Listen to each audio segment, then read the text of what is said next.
Okay, what we just witnessed in the chamber, in the National Assembly, is the second instance of non-approval of some parts of the estimate, this time under the Ministry of Amerindian Affairs. Earlier, we witnessed cuts to the Ministry of Health, and now we have seen a similar action on the part of the opposition against the Ministry of Amerindian Affairs program of estimates, particularly the program that speaks to the Amerindian Development Program and Amerindian Development Fund in particular. Minister, $1 billion has been embarked for the Amerindian Development Fund. 26 communities have already received funding for their village projects, and yet we see the Amerindian Development Fund being slashed from the estimates here this afternoon. It is a sad day for Guyana. It is a sad day for the indigenous people across the hinterland to be affected in a way whereby their development plans will be affected by the shortfall in the allocation, the budgetary allocation in this year's budget.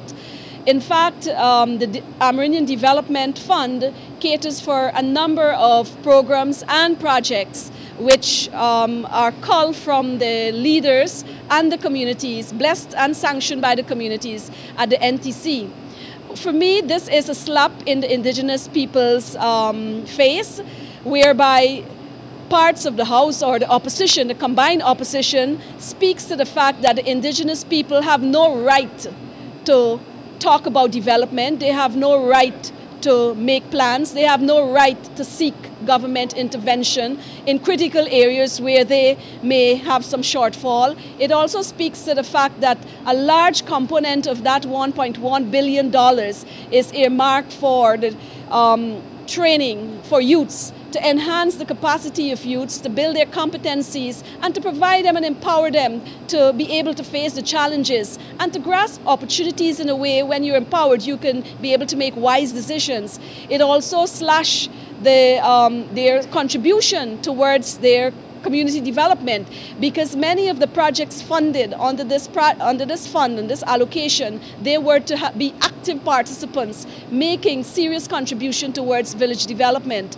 In fact, the tourism projects embodies quite a lot of young people in terms of building the product in the local community. The fact that we will also not be able to advance the languages that are at risk, particularly on the coast, the Waro and the Arawak languages, which everyone knows is almost extinct. There's a very few people who speak the language on the coast in the Arawak and Carib and the Waro areas. The support for that will definitely see a slide away from the language again. We also have programs that tend to support the, in fact, Minister, the cultural and young.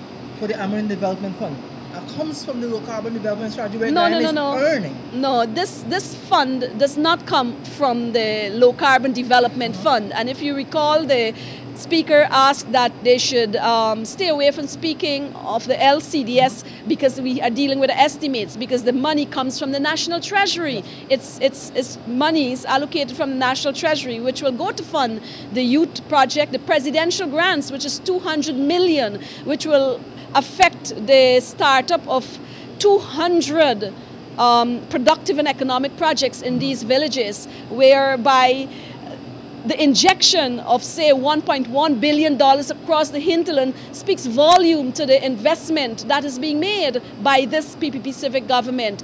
And it also speaks to the financial resources that would have been circulating in the villages. For example, the youth program, $796 million going as stipends to young people. When you think of what that can generate in a community and help to inject needed finance at the local level, it is disastrous for Amerindians. And I dare say that this is the plan of the combined opposition. In 2011, the AFC proposed that the government close the Amerindian Affairs Ministry. Here we see the combined opposition joining forces to actually do that, because the $1.1 billion, almost the total sum of the capital budget. What the Amerindian Affairs Ministry is left with is only the current budget, which speaks to staff, maintenance of the three facility and institution we have here. That's the head office, the student dormitory, and the residence. So therefore, what they're telling this nation is, look, we have to cut the cord. We have to stymie development in the villages. I don't know what wise anyone who has wisdom will want to do that. And in fact, I do hope that this information translates to the indigenous people, because they are awaiting with great expectation the provision of development funds to transition their village, to transition and support the work that they've been doing over the years. And in effecting this cut this afternoon, the opposition has also affected several other areas under the program head. Yes. Buildings, water transportation, land transportation, office furniture and equipment, all gone as a result of this action.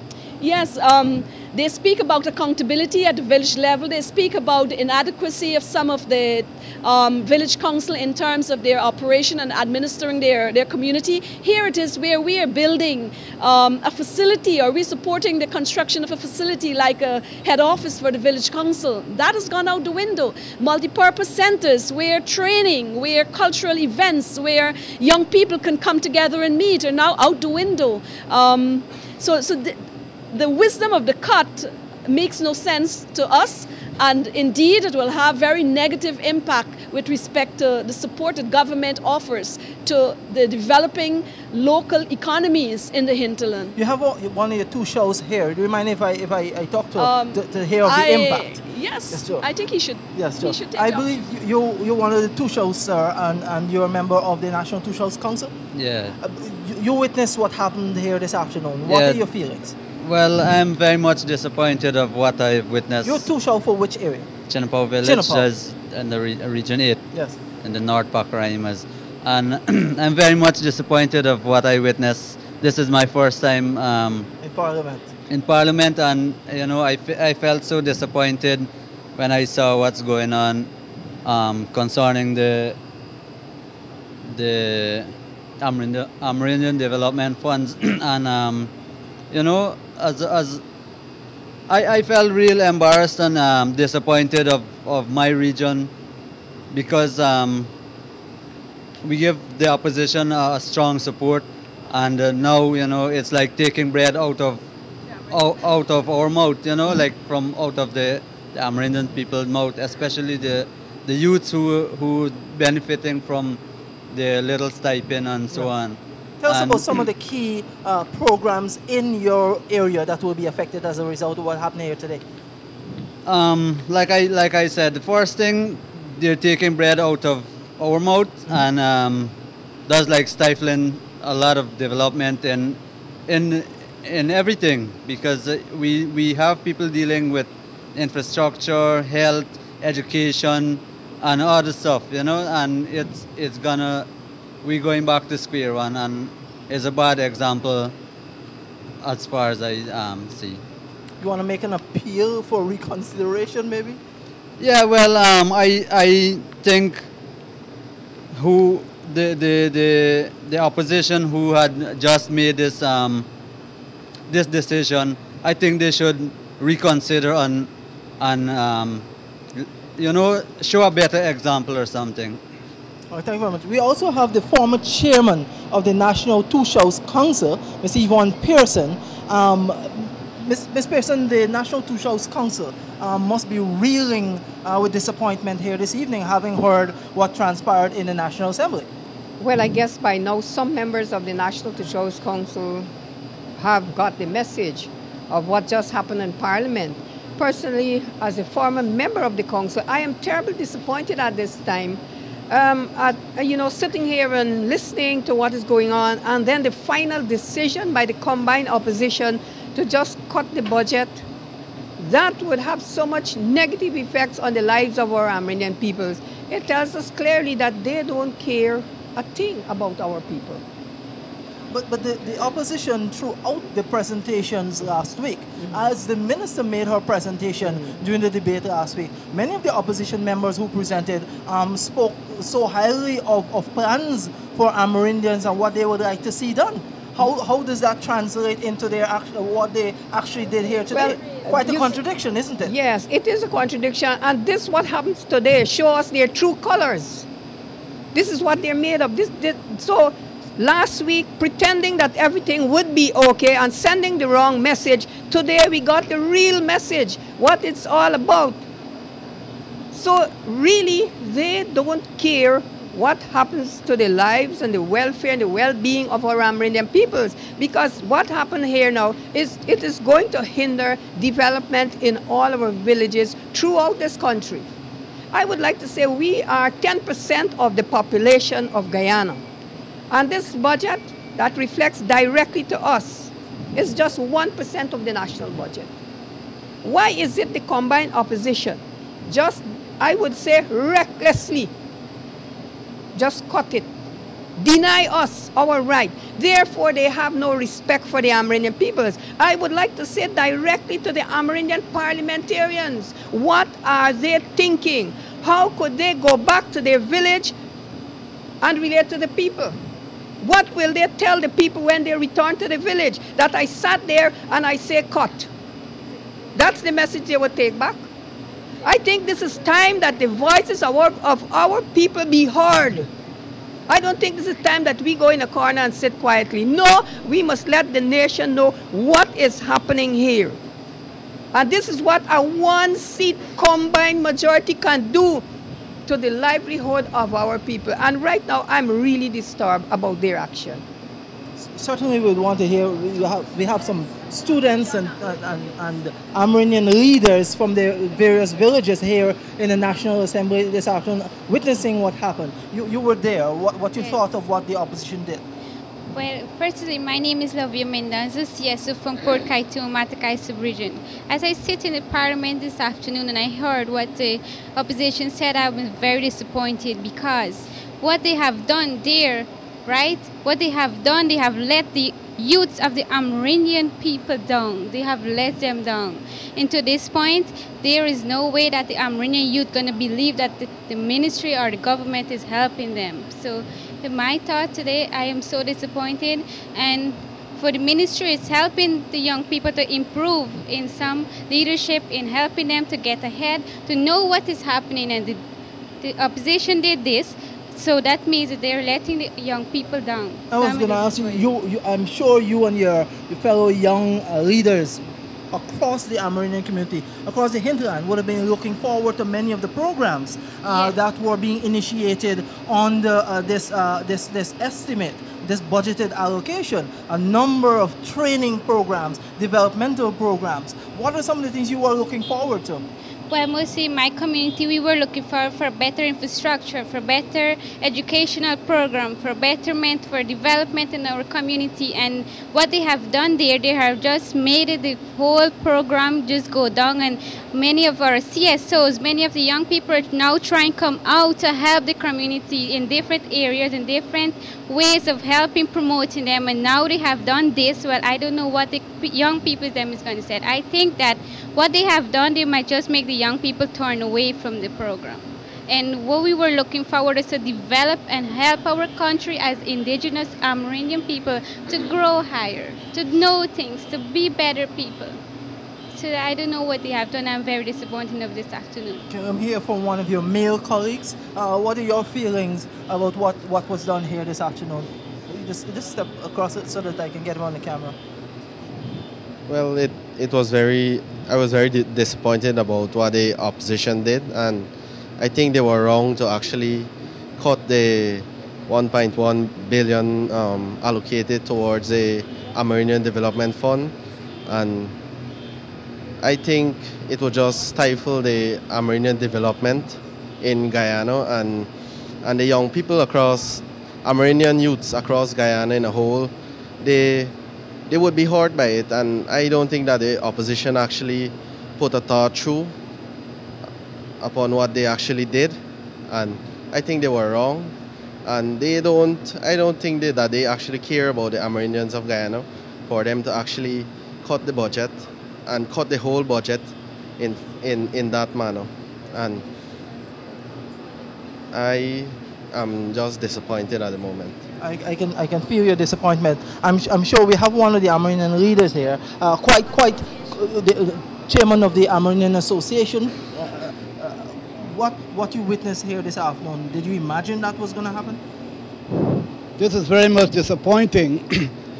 In fact, let me tell you, my organization, the Amerindian Action Movement of Guyana, condemns the parliamentary opposition for voting against the development of Guyana's indigenous peoples. I think this is totally wrong when they have done so this evening in this house.